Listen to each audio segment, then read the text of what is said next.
BBC تقرنيا دحر إسراء دقائق كجمريو نكتكتاتلنا نعدم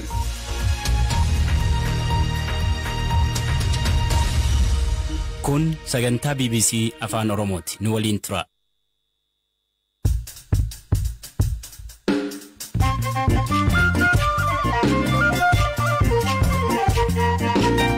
Ashama kamool tan dhaggeeffattoota keenya tamsaasni BBC Afaan Oromoo roobii galgalaa eegaleera qabiyyeen irraaf soneeffanne hoogganaa olaanaan daandii qilleensaa Itoophiyaa gaggeessaa turan Tewolde Gabra Maariyaam aangoo gadhiisu ajjeechaa abbootii gadaa Karrayyuu Araaraan akka xumuramu walii galamu mootummaa naannoo Oromiyaa kan bobbaase dabalatee namni sagalii hidhaa jala oolee jira sanis agarree namni manguddoon sadii achi hafanii kuun morminee biraa ba'an.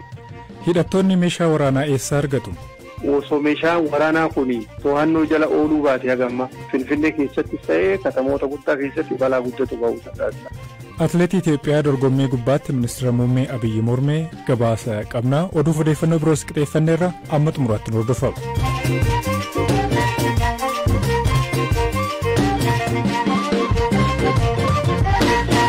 Hoogganaa olaanaan daandii qilleensaa Itoophiyaa waggoota dheeraadhaaf gaggeessaa turan Tewolde Gabra Maariyaam aangoo gadhiisan dhaabbatichi ibsa baaseen sababa rakkoo fayyaan aangoo gadhiisuu isaaniif gaaffiin aangoo gadhiisuu isaanii fudhatama argateera jechuun ibsan ammayyuu taana. Oduun aangoo gadhiisuu isaanii har'a waaree booda dhagahame. Obbo Tewolden waggoota 11 dura eegalee dhaabbata mootummaa galii guddaa argamsiisuun akkasumas tajaajila kennuun sadarkaa addunyaatti maqaa gaarii horate hoogganaa turani.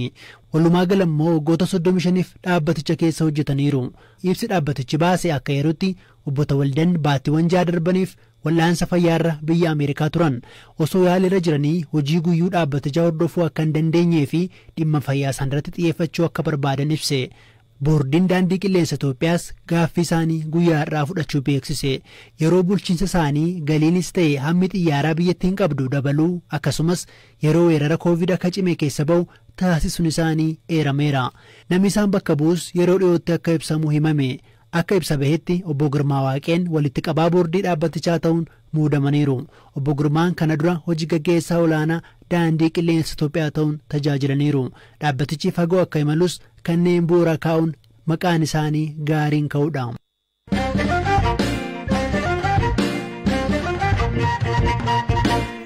Biyyoonni gaanfa Afrikaa Itoophiyaa dabalatee ongee waggoota 40 keessatti mudatee hin beekneen dararamaa jiru. Keessumaa naannoo Somaalee, Oromiyaa, Kibba, Amaaraa fi Affaar kanaan kan hubaman keessatti hiramaniiru. Naannoo Amaaraa godina Waagimraa iddoo hidhattoonni TPLF jala turan keessaa namoota buqqaanii fi deeggarsa midhaan nyaataaf dawoo qubannaa saffisaan akka barbaachisu ibsameera. Qondaalli godinichaa Obbo Kaffiyaaloo Dabbaash dawoon buqqaatotaa dhabamuun rakkoo hamaa ta'uu ibsaniiru. በአካባቢው ያለው ችግር እንግዲህ ያ አካባቢ ከቆላማ አካባቢ ነው አብዛኛው ወረዳ aanaaleen gammoojjii naannichatti argaman goginsaan hubamaniiru. Midhaan hangas maran jiru. Lammaffaa immoo iddoo hidhattoonni TPLF dhiyootti qabatanii turanidha. Buqqaatota 61 fi 668 jira. Buqqaatonni kun dawoo zuqaalaa, saqooxaa fi iddoowwan garaagaraatti argamu. Buqqaatonni kunneen dawoo qubannaa hin arganne. Kun baay'ee nu rakkise. Fayyaa isaaniif rakkoo guddaa kan ta'e dawoo qubannaati. Dawoon idileedhaan mootummaan qopheessee dawoo namoota 2,000 oliif kan ta'u miti. Namoonni waan walitti rukkataniif dhibeef saaxilamaa jiru. Deeggarsi midhaan nyaataa karaa mootummaa fi dhuunfaarraa ni dhufa. Deeggarsa argatan kana ibsaan waan hin jirreef yeroof itti gargaaramuu hin dandeenye. Gargaarsi garuu kennamaa jira. የመጣውን ነገር በአግባቡ መጠቀም አልቻሉም። አንድ ይሄ ነው እንጂ የተለያየ እርዳታ ይመጣል። Obbo Kaffiyaaloon dhaabbileen mootummaa fi miti mootummaa buqqaatota gargaaruu barbaadan dhimma dursa kennuufii qabu jedhan kaasaniiru. አዎ ችግሩ አሁን በቅርብ መድረስ ያለበት አንደኛ የህፃናት ምግብ የክልልም የፌደራል deeggarsi ammatti dursa barbaannu soorata daa'immaniiti. Mootummaan federaalaa naannoo fi dhaabbileen gargaarsaa nu birmachuu qabu. Kan biraa immoo dawoo qubannaa dabalataa barbaanna. Namoota 60,000 ol buqqa'an keessa 2,000 qofatu dawoo qubannaa idilee qaba. Buqqaatonni walitti rukkatanii soorata gahaa hin argannee fi mana fincaan hin arganne dhibeef hangam saaxilamoo akka ta'an hubachuun nama rakkisu. Kanaafuu dhaabbilee mootummaa fi miti mootummaa dawoo qubannaa idilee sadarkaa isaa eeggate akka buqqaatonni argatan akka nu gargaaran gaafanna. መደበኛ የሆነ መጠለያ እንዲኖራቸው እንጠይቃለን።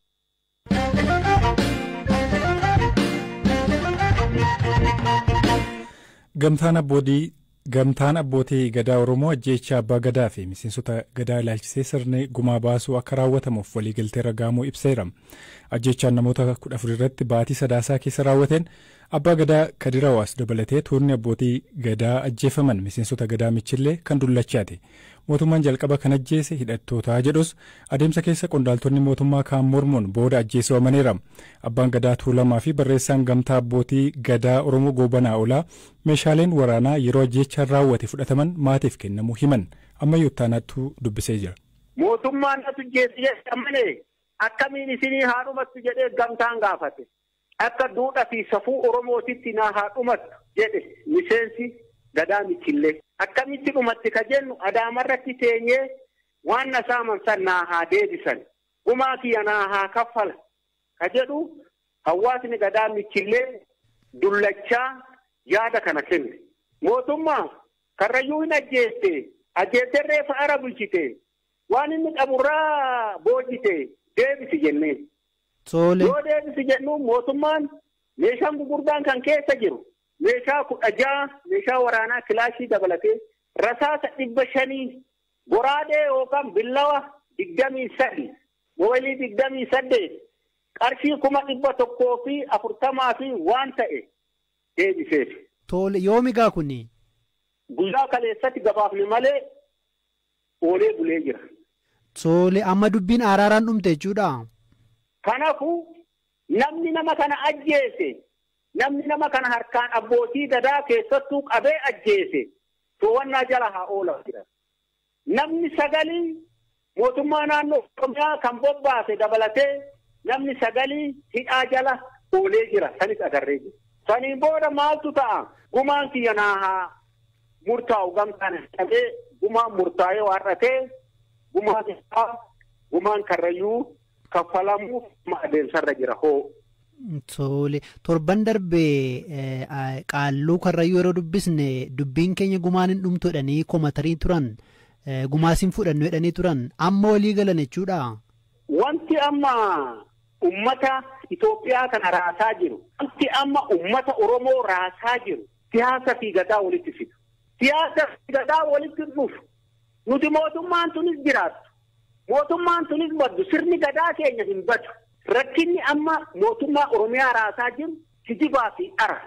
Haxaarri akkatti haxaaramutu jira. Sirni gadaa sirna karrayyuu qofaa muti sirna gadaa Oromooti. Kanaafuu wanni ammas achi deemuuf jedhu maali? Araarri gumaa baasuu irratti walii galuu keessan dhageenye abbootiin gadaa karrayyuu irratti walii galaniiru kana? Irratti walii galanii jira. Miidiyaanis agartee jirta. Haa ta'u malee qaalluun karrayyuu torban darbee dubbisne Awwee Qumbii gumaa baasuutti akka waliin galle ibsanii turan. Dubbii abbaa gadaa Goobanaan booda kan gaafanne qaalluun karrayyuu kanneen walii galan akka jiran garuu immoo isaan akka morman ibsaniiru. Miidiyaalee garaagaraatiin dabru amma gaa uummanni karrayyuu nuti waan kana irratti waliin galle manguddootu milkishoomeetti gale jettu kana waan dhaganiif miidiyaadhaa ibsa kennaadha. Isarratti morminee waldinnee daankaane haa ta'u garuu manguddoo muraasa duraan itti laffaanee aggeenye wanni kun haa dubbannu jettee manguddoon nu bira namni manguddoon sadii achi hafanii kun morminee biraa ba'an akkasii yoo dhugaa waliigalteen akka afuma dheengaddaati jettuu jarri waliigalee jira akka karrayyuutti fudhataman qabu siin jedhe sun akkuma saniin jira. Koomishiniin mirga namoomaa Itoophiyaa ibsa galgala har'aa baaseen adeemsi araaraa itti gaafatama akka hin danqine gaafateera.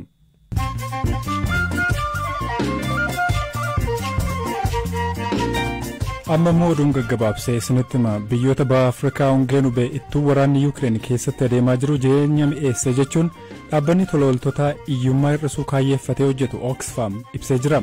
Dhaabbatichi taateen kun lammiilee baha Afrikaa miiliyoona 28 ta'an beelaaf saaxile jechuun yaaddoo qabu ibseera. Poolaand dippiloomaatota Raashiyaa 45 basaasummaan shakkuun ariyatte. Dubbi himaan ajaalaa Poolaand akka jedhanitti dippiloomaatonni Raashiyaa 45 kanneen ariyataman biyyattii irratti basaasuun shakkamuun himamee jira. Oduun saatii kanaaf qabadhe isaan kana turan. Gara qabiyyee sattaanutiin ce'a Ameerikaa magaalaa Niiwuyoorkitti dorgommii maraatoonii walakkaa dilbata darbee dorgomame lammiin Itoophiyaa Tashoomaa Mokonnin sadaffaa ba'uudhaan xumure. Haa ta'u malee harka qaxxaamursee mormii dhageessee ture. Tashoomaan Tigraayitti duguuggaa sanyiitu raawwate jechuun himachuun akka dhaabbatu gaafateera. BBC'n atileetii kana kan quunname yoo ta'u maaliif akka mormes gaafateera. ተመረኽቲ እንኳን ተወላዲ ትግራይ ምስ ህዝቢ ትግራይ ጽቡቕን ሽግርን ኩሉ ዝሕለፍኩ ani kaniin balaaleffadhe mootummaa Itoophiyaadha. Mootummaa Itoophiyaa fi ministeerri muummee Abiy Ahmeditu rakkoo kana hunda uume. Ammas rakkinichi akka furamuun barbaada. Ministeerri muummee Abiy Tigraay keessa hambaa keenya mancaaseera. Uummanni Tigraay duubatti akka deebi'u taasiseera. Kunis dogoggora. Seera addunyaa kan cabsu waan ta'eef mootummoonni addunyaa xiyyeeffannoo irratti kennanii rakkoo keessaa akka baanu fala akka nuuf kennaniifan morme. ኣብ ህዝቢ ትግራይ ካብትን ይህሉ ሽግርን ጸባን መፍትሕ ንኽህቡና የአንት መግለጽ ሂበ ማለት እዩ።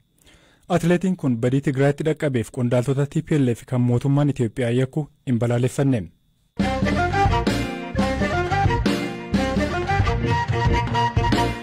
Waggoota muraasa darbanii eegalee meeshaaleen waraanaa seeraan alaa baay'inaan bakkeewwan Itoophiyaa garaagaraatti qabamaa jira. Kunneen nageenya dhabsiisuudhaa fi walitti bu'insi akka babal'atus gumaacha taasisuu ekspertoonni ni ibsu. Qondaalli poolisii federaalaa BBC'n dubbise biyyoonni ollaa nagaa dhabuun irraan kan ka'e meeshaan waraanaa akka biyya keessa seenaa jiru himu. Gama kaaniin garuu waraanni kaaba Itoophiyaattis ka'e rakkoon kun akka babal'atus gumaacha taasiseera jedhu. Gama lixaa fi kibba Itoophiyaa immoo hidhattoonni garaagaraa badii guddaa geessuun himatamu.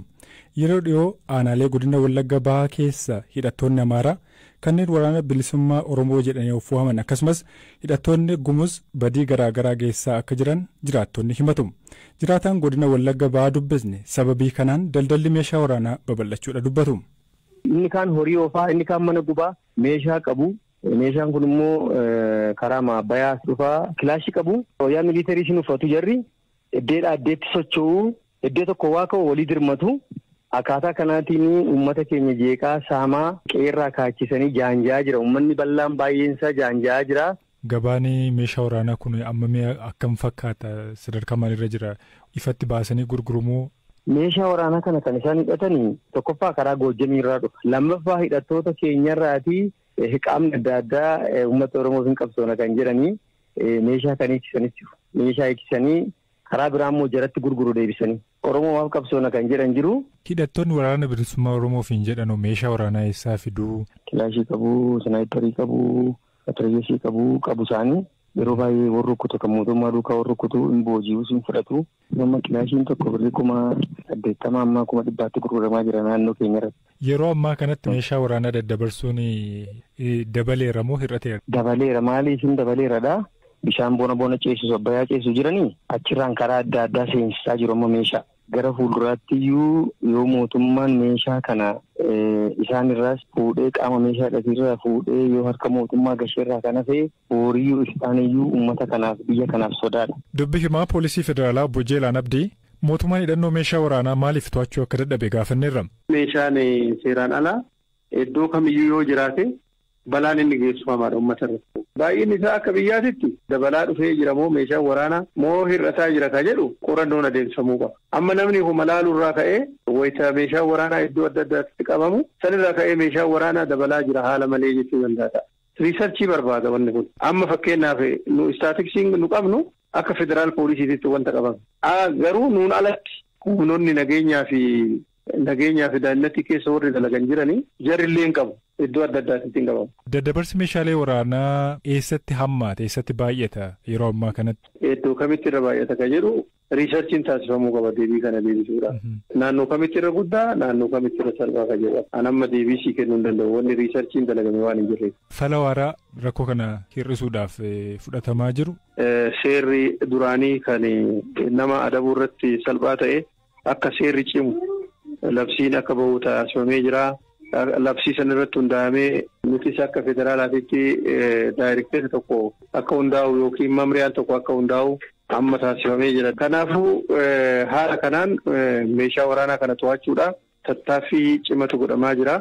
Osoo meeshaan waraanaa kun to'annoo jala ooluu baate hagamma Finfinnee keessattis ta'ee katamoota guddaa keessatti balaa guddatu ba'uu danda'a.